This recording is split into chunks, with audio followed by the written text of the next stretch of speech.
Assalamualaikum warahmatullahi wabarakatuh. Berjumpa lagi di channel P3D DKI Jakarta, Pusat Pengembangan Produktivitas Daerah Provinsi DKI Jakarta.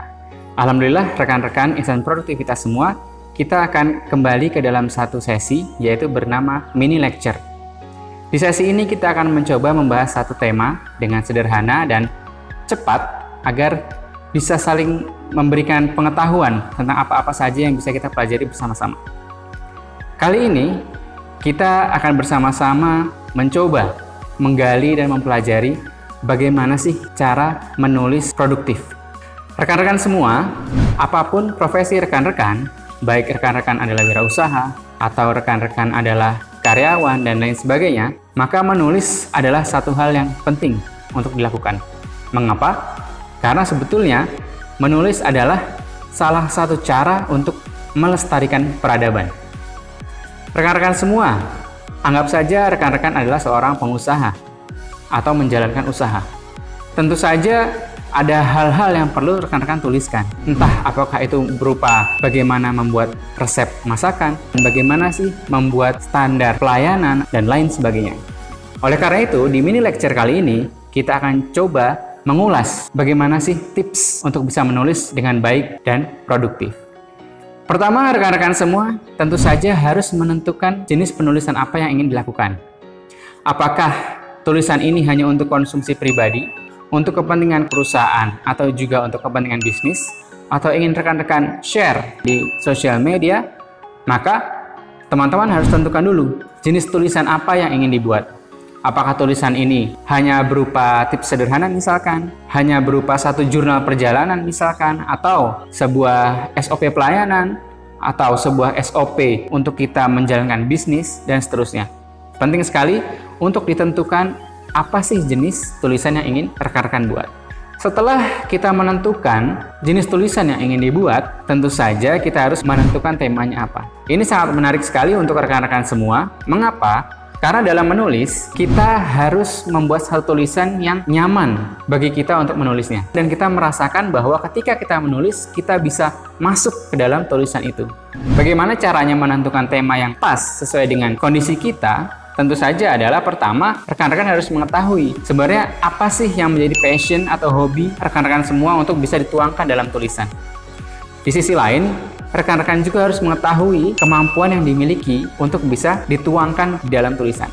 Jangan sampai kita menulis sesuatu yang kurang tepat. Karena jika sudah menulis sesuatu yang kurang tepat dan dibaca oleh orang lain, dikhawatirkan akan memberikan satu hal reaksi yang negatif atau tidak sempurna. Jadi rekan-rekan harus tentukan dulu temanya. Apakah misalkan rekan-rekan suka olahraga, maka menulis tentang olahraga, bagaimana tips olahraga, bagaimana memulai olahraga bagi pemula, bagaimana membuat olahraga nyaman di rumah, dan seterusnya. Atau rekan-rekan menyukai memasak, maka rekan-rekan nulis bagaimana tips membuat satu masakan tertentu yang memiliki cita rasa khas tertentu dari daerah tertentu, dan lain sebagainya. Atau rekan-rekan ingin membuat satu tulisan yang ringan tapi cukup saintifik gitu ya, atau bahkan membuat satu karya tulis ilmiah. Jadi semua harus rekan-rekan tentukan dulu temanya apa, disesuaikan dengan apa yang menjadi kesenangan dan apa kemampuan kita. Mengapa apa yang menjadi kesenangan? Agar kita merasa nyaman ketika menulis. Jangan sampai ketika kita menulis itu kita merasa terbebani atau merasa capek ya menulis itu, atau pusing ya menulis itu, dan lain sebagainya. Jadi pertama-tama memang harus kita membuat nyaman dulu dalam menulis. Berikutnya, rekan-rekan semua, ini yang cukup penting gitu ya bagi para penulis adalah bahwa kita harus memperbanyak membaca. Diri kita ini seperti teko, teman-teman, dan akan mengeluarkan apa yang kita miliki. Kalau kita ingin menulis, itu kan seolah-olah kita mengeluarkan pengetahuan, data-data yang kita miliki selama ini.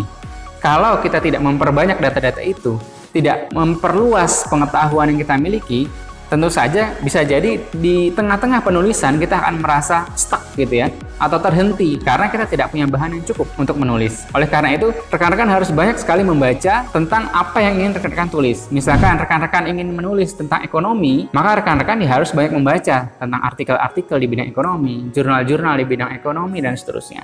Rekan-rekan ingin menulis tentang bisnis, tentang produktivitas, dan lain sebagainya, tentu saja harus banyak membaca tentang hal-hal tersebut. Atau misalkan, saya lebih suka menulis tentang hobi saya, tentang fotografi misalkan. Tentu saja rekan-rekan harus banyak menelusuri apa-apa saja sih tips and trik bagaimana membuat satu tulisan atau satu kegiatan fotografi yang bermanfaat dan sebagainya. Sehingga ini penting sekali rekan-rekan semua, membaca dan menulis adalah satu hal yang berkelindan. Jika tidak ada salah satunya, maka salah satunya pun tidak akan bisa hadir. Tidak bisa kita memisahkan antara membaca dengan menulis. Tips berikutnya rekan-rekan, agar kita bisa membuat satu tulisan yang produktif atau menulis secara produktif adalah kita harus mempelajari bagaimana cara menulis yang baik dan benar. Misalkan kita pelajari bagaimana sih strukturnya bahasa Indonesia yang baik dan benar gitu kan. Ada subjek, predikat, objek, dan seterusnya. Lalu kita juga harus mempelajari bagaimana sih ejaan yang disempurnakan itu. Contoh sederhana, kita masih banyak salah ketika kita menulis antara imbuhan dengan preposisi atau yang menunjukkan lokasi gitu ya. Kadang-kadang kita menulis di mana itu disambung teman-teman. Padahal seharusnya di mana itu dipisah, karena itu bukan imbuhan. Sedangkan misalkan menulis dilakukan, tiba-tiba dipisah. Padahal itu adalah imbuhan yang harusnya disambung. Nah, mengapa ini penting rekan-rekan? Ini kan terlihat sepele ya. Tapi kalau kita memberikan satu tulisan kepada pembaca dan orang yang membaca itu merasa tidak nyaman dengan tulisan ini karena cukup banyak kesalahan dalam menulis, tidak sesuai EYD, titik komanya salah misalkan, dan seterusnya, itu akan cukup mengganggu rekan-rekan semua. Dan tentu saja dalam menulis yang baik itu kita juga harus perhatikan agar kita tidak melakukan salah ketik atau typo. Typo-typo sederhana itu kalau banyak akan mengganggu gitu ya. Ini sepele, tapi sangat mempengaruhi. Oleh karena itu beberapa penulis memang membutuhkan satu pihak lain untuk menjadi editor. Mengapa? Karena kadang-kadang ketika kita sudah menulis cukup banyak gitu ya, kita sudah sulit untuk mengkoreksi tulisan sendiri. Maka kita membutuhkan orang lain untuk mengkoreksi tulisan kita. Itulah mengapa kita membutuhkan pembelajaran yang lebih gitu ya, bagaimana cara menulis yang baik sesuai dengan kaidah bahasa Indonesia yang baik dan benar. Lalu tips berikutnya untuk menulis secara produktif adalah pertama-tama tulis segala sesuatu perlahan-lahan rekan-rekan semua. Perlahan-lahan, dicicil, dan pada saat kondisi yang nyaman. Jadi kalau kita bayangkan seorang J.K. Rowling membuat novel Harry Potter yang begitu banyak, begitu tebal, berjilid-jilid, itu kan tidak mungkin dalam satu malam. Dia harus meluangkan waktu mencari inspirasi, lalu menulis ketika kondisinya sangat nyaman gitu ya, dan akhirnya bisa membuat satu tulisan yang cukup panjang dan dinikmati banyak orang. Nah, maka kita pun bisa memulai dari situ rekan-rekan semua. Kita coba buat tulisan-tulisan yang ringan, sederhana, dan sedikit demi sedikit, sesuai dengan kemampuan kita terlebih dahulu. Jadi misalkan di satu sesi gitu ya, kita merasa, oh pagi ini rasanya saya menemukan satu inspirasi dan itu cukup nyaman untuk saya menulis. Kondisinya enak, tempatnya nyaman, gadget yang kita miliki juga bisa beroperasi dengan baik, maka disitulah kita bisa mulai menulis. Tuliskan apa saja yang muncul di kepala kita. Tidak perlu difilter, tidak perlu dikurangi dan ditambahkan dan lain sebagainya. Karena nanti kita akan ada proses untuk mengurangi dan menambahkan tulisan disesuaikan dengan apa yang ingin kita tulis pada saat itu. Disesuaikan dengan temanya, disesuaikan dengan apa yang kita bahas, dan seterusnya. Jadi rekan-rekan dicicil tulisannya ya. Perlahan-lahan, sedikit demi sedikit, kita pelajari, kita tambahkan. Nanti akhirnya kita tidak sadar bahwa tulisan itu sudah semakin banyak dan semakin besar. Berikutnya rekan-rekan semua, hal yang harus dilakukan agar tulisan kita semakin membaik adalah kita perlu melakukan share atau bagikan tulisan kita kepada orang lain. Fungsinya apa? Fungsinya adalah agar tulisan kita dikomentari. Mungkin ada beberapa orang yang tidak suka jika dikomentari ya. Padahal komentar itu bisa menjadi satu masukan yang baik untuk membuat kita semakin baik ke depannya. Bisa jadi kita menganggap tulisan kita sudah baik, tulisan kita sudah bagus, dan seterusnya. Tapi belum tentu di kacamata orang lain. Maka coba kita share tulisan ini kepada orang lain. Coba kita tanyakan kepada mereka, apa sih tanggapannya terhadap tulisan kita? Bisa jadi mereka berkomentar yang mungkin tidak terlalu banyak gitu ya. Oh ini masih sedikit kurang enak dibaca ya karena penulisannya kurang baik misalkan. Atau alur penjelasannya kok kayak loncat-loncat ya. Atau misalkan ini ada data yang salah dan seterusnya. Nah disitulah fungsinya kalau kita share kepada orang lain sehingga kita bisa tahu kelemahan kita ada di mana, kekurangan kita ada di mana, hingga sampai akhirnya kita bisa terus-menerus memperbaiki tulisan kita. Ini adalah salah satu konsep atau metode Kaizen juga, rekan-rekan semua. Jadi kita memperbaiki sedikit demi sedikit dari apa yang kita peroleh dari komentar orang-orang kepada kita. Dan tentu saja komentar-komentar itu jadikan satu pacuan bagi kita untuk memperbaiki tulisan. Jangan sampai ketika dikomentari kita malah drop atau patah semangat dan tidak ingin menulis lagi. Jangan sampai seperti itu. Bahkan J.K. Rowling pun pernah ditolak oleh penerbit buku-bukunya. Padahal sekarang seperti apa kita tahu, bukunya sangat luar biasa sampai difilmkan dan lain sebagainya. Itulah bagaimana kita bisa bertahan dari komentar-komentar terhadap tulisan kita. sehingga kita bisa semakin mengembangkan tulisan kita menjadi lebih baik lagi. Tips berikutnya, rekan-rekan semua, yang saya rasa ini cukup penting gitu ya dalam membuat tulisan atau membuat kebiasaan menulis bagi kita adalah buat target dalam menulis. Bisa jadi kita membuat target tidak perlu muluk-muluk, sesuaikan dengan kemampuan kita dulu. Misalkan apakah kita membuat target 2 bulan sekali mengeluarkan tulisan, 3 bulan sekali mengeluarkan tulisan, atau sebulan sekali bisa mengeluarkan tulisan, atau bahkan 2 minggu sekali sampai 1 pekan sekali mengeluarkan tulisan, itu perlahan-lahan kita lakukan atau kita jalankan.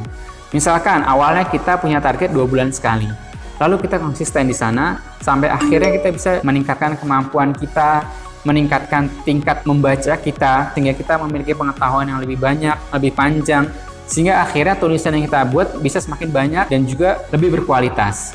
Sehingga akhirnya target kita bisa semakin bertambah. Yang awalnya 2 bulan sekali, menjadi 1 bulan sekali, lalu 2 pekan sekali, dan seterusnya. Hingga akhirnya menulis itu menjadi sesuatu yang biasa buat kita. Kapanpun, dimanapun, kita bisa menulis.